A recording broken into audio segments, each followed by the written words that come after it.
Amados irmãos e irmãs, sejam todos bem-vindos. Hoje, segunda-feira, 6 de dezembro de 2021, o evangelho da nossa reflexão, o evangelho de Lucas, capítulo 5, versículos 17 a 26. O Senhor esteja com vocês, Ele está no meio de nós.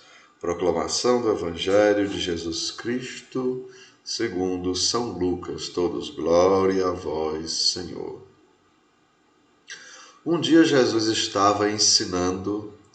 À sua volta estavam sentados fariseus e doutores da lei, vindos de todas as aldeias da Galiléia, da Judéia e de Jerusalém. E a virtude do Senhor o levava a curar. Uns homens traziam um paralítico no leito e procuravam fazê-lo entrar para apresentá-lo. Mas, não achando por onde introduzi-lo, devido à multidão, subindo ao telhado e por entre as telhas o desceram com o leito, no meio da assembleia diante de Jesus.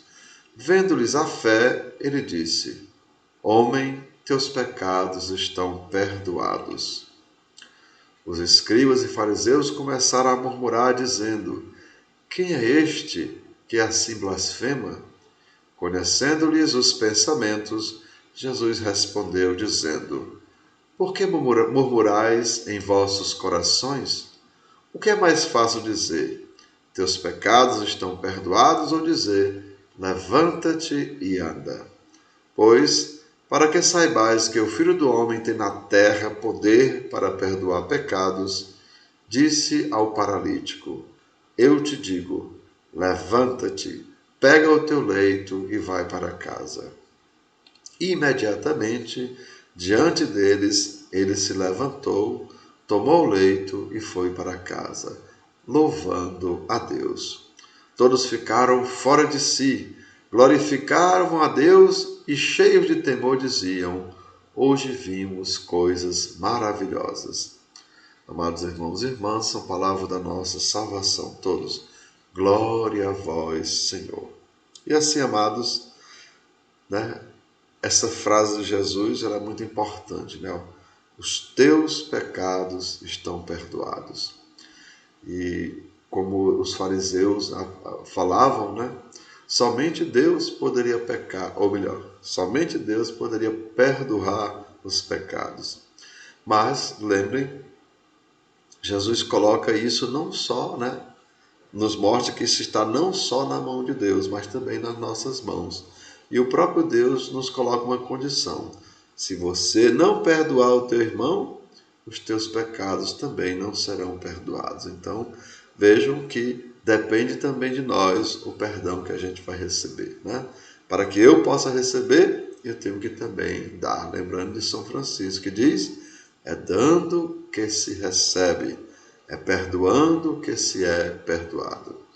E assim, amados, também podemos ver no Salmo 38, versículo 3, dizer assim: Não há coisa sã na minha carne, por causa da tua cólera, nem há saúde nos meus ossos, por causa do meu pecado. Este versículo, amados irmãos, faz uma ligação entre as doenças e os nossos pecados.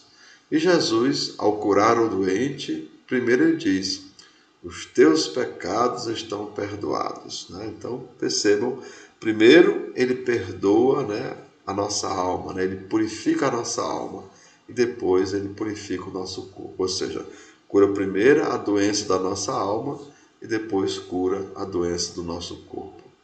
E Jesus, amados irmãos e irmãs, percebamos, antes de curar, ele perdoa, mostrando uma coisa muito importante, mostrando o poder de Deus que tem de nos perdoar e também de nos curar. Compreendamos também, amados irmãos e irmãs, vamos colocar isso para o nosso dia a dia. Muitas doenças físicas começam justamente quando a gente começa a guardar mágoa, arrependimento, tristeza, começamos a não querer perdoar as pessoas, também não temos a humildade suficiente para pedir perdão, e assim vamos acumulando, amados irmãos e irmãs, esse tipo de sentimento ruim. E esses sentimentos acabam, né, adoecendo também o nosso corpo. E nós devemos aprender, né, como o próprio mestre diz, né, é perdoando que se é perdoado, ou seja, devemos aprender justamente a praticar o perdão. Diz também, né, a carta de São Pedro, diz uma coisa muito importante, que o sol não se ponha sobre o vosso ressentimento, ou seja, antes do dia terminar, eu já preciso ter perdoado qualquer coisa que tenha acontecido naquele dia, né? Eu, inclusive, tenho uma frase que eu digo muitas vezes, ó, quem perdoa quer tudo novo, mas quem não perdoa quer tudo de novo. Então, aquela pessoa que não perdoa, ela fica maquinando vingança, ou seja, quer que aquilo se repita e, infelizmente, é uma coisa que não tem fim. E é claro, como já falei, é uma coisa que adoece a nossa alma e adoece também o nosso corpo. E assim, amados, que nós possamos ser pessoas que praticam o perdão, pois o perdão, né, mantém o coração leve, o corpo saudável e a alma cheia de graça. Né? Vamos então procurar isso, né? Procurar praticar o perdão.